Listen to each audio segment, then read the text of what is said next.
What a fantastic presentation this man gives. He travels all over the country. You will know why we're so big on Mr. Briel and his website. In fact, his home base is shroudencounter.com. With that, let's bring him on, Mr. Russ Briel. It's my pleasure to be here with you. In 1978, you had a team of almost 40 American scientists go to Turin, Italy, to analyze a religious artifact. This thing has been known as the Shroud of Turin, the Holy Shroud, the Sacred Shroud. And these scientists, amazingly, got permission to analyze this cloth for 5 days, round the clock, 122 hours, all kinds of gear.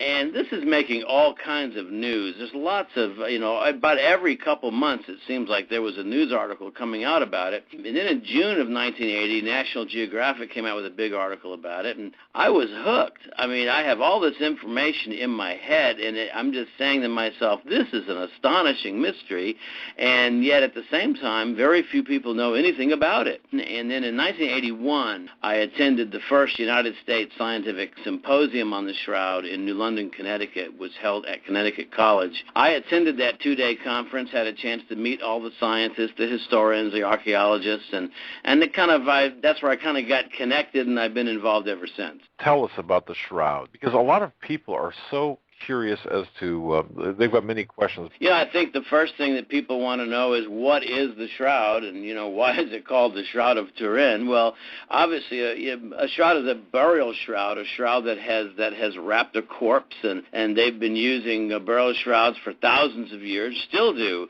in many cultures in the Middle East and other locations. And so you have this alleged burial shroud that bears the faint image of a bearded, crucified man. And it's been there since 1578, thinking that this cloth is the actual burial shroud that wrapped Jesus when he was in the tomb. Here we are, we live in a skeptical age, we live in a scientific age, and we scratch our heads and we say, really? Is that even remotely possible that the burial shroud of Jesus still exists and sitting in a medium-sized cathedral today in northern Italy? The subtitle is CSI Jerusalem, the case of the missing body. No one ever contested the empty tomb.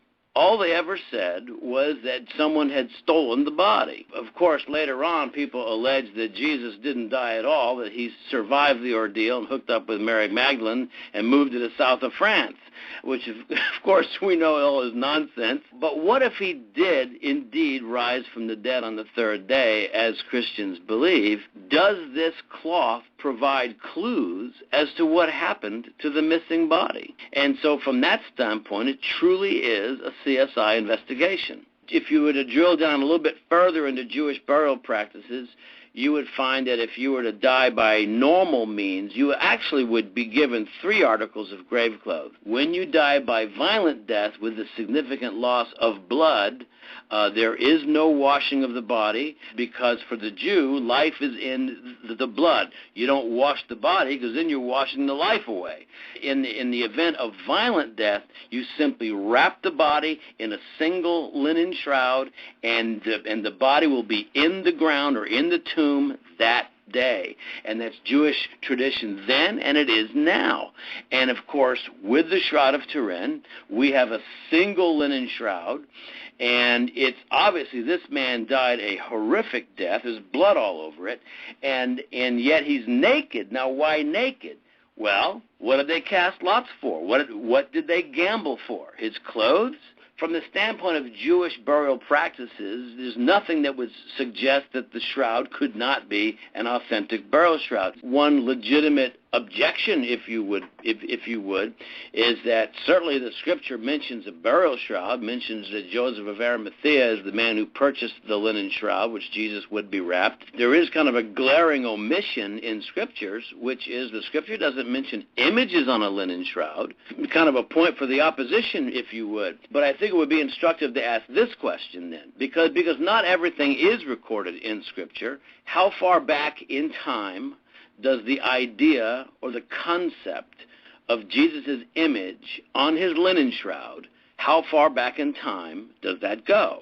There's something called the Mozarabic Rite of Holy Week. This is a group of Arab Catholics that emigrated to Spain in the 6th century. And they translate John 19:40 this way.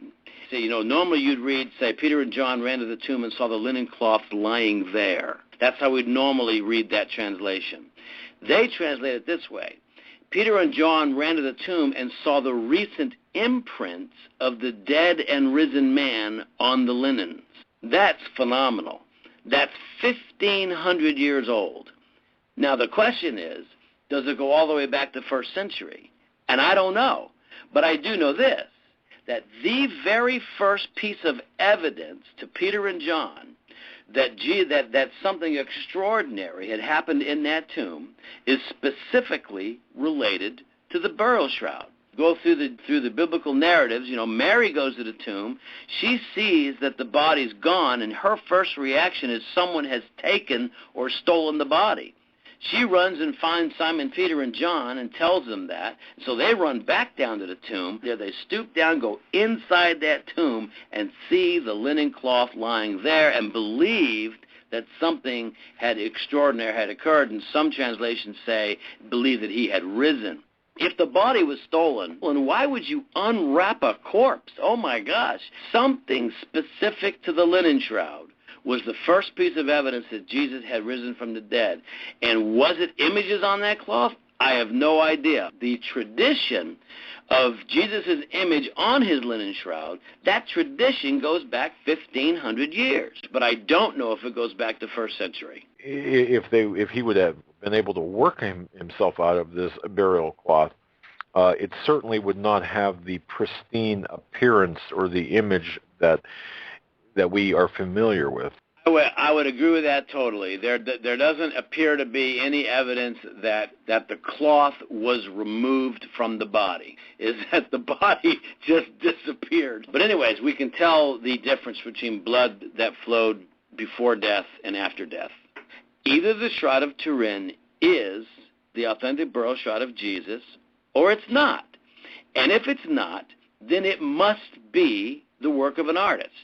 And if that's the case, then there must be some kind of substances on the cloth to account for the image, some kind of paint, ink, dye, pigmentation, stain. We must be able to determine some kind of process by which this image was created, if in fact it's man-made. All the tests that were done on the shroud in 78 show that there's no visible trace of any kind of paint, ink, dye, pigmentation, or stain. There are no artistic substances on the cloth to account for the image. Now, I can talk about the chemistry of why the image appears, but it's not because of any substances applied to the cloth by some, alleged medieval artist. So you have an image that doesn't appear to be the work of an artist, is not made or constituted from any substances, and you have a whole pattern of bloodstains that seems to be from a corpse. You say, well, this is beginning to sound like maybe this cloth could be authentic. In the investigation of the shroud, you have to look at the shroud as a textile. And if you were to analyze the cloth, you would quickly see that it's a very distinctive 3-to-1 herringbone pattern twill weave. The individual threads are hand-spun. The whole bleaching effect that we see on the cloth, all of this suggests that it's predates the Middle Ages. But this we've found examples of 3-to-1 pattern weave in silk and wool from first century, even going all the way back to 9th century BC. But we have not found it in flax linen. And now that doesn't mean they didn't do it. It just means it's expensive. It's very expensive, and it's very rare. In fact, everything about the manufacture of the cloth would indicate that this is probably one of the most expensive pieces of linen that you could buy at the time.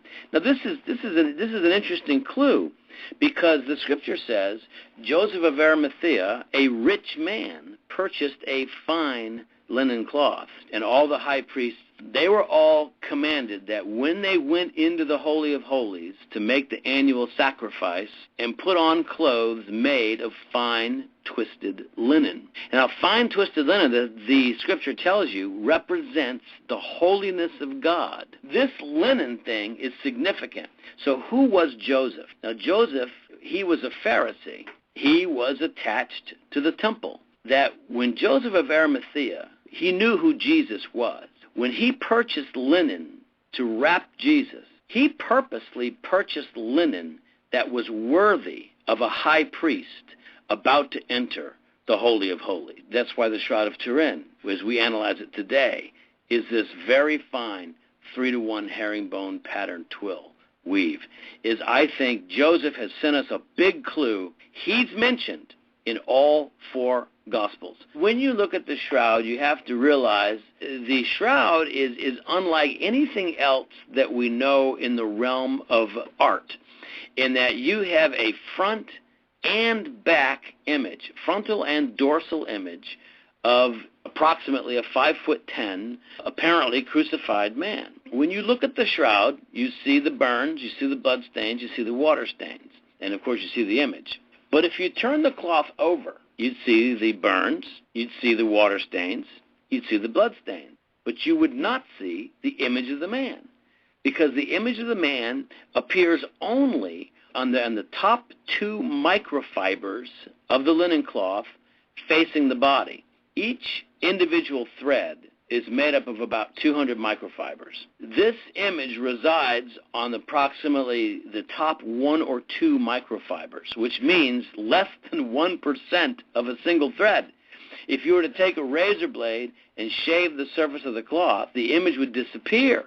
This extreme superficiality of the image is just one of the phenomenal attributes of it, because now you say, well, my goodness, what artist could have come up with this as a process in the Middle Ages? All right, fine. If it's not authentic, then it must be the work of an artist. Now we're trying to say, well, then how did the artist come up with it? One of the scientists once said, it would be a greater miracle if it was the work of an artist. Nothing else like it in the realm of art. There's no style to this, and there's nothing else like it before it or after it, which kind of runs contrary to the whole notion of it being art. The other thing that is very, very intriguing about the shroud is that the shroud contains distance information.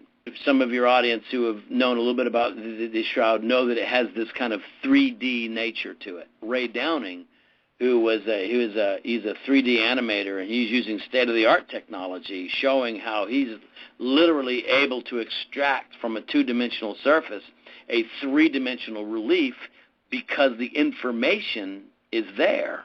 Because what we see, remember these individual microfibers that are affected by whatever caused the image, what we have is what's called a pixelization effect, which means that the cloth was to the body, the darker the image.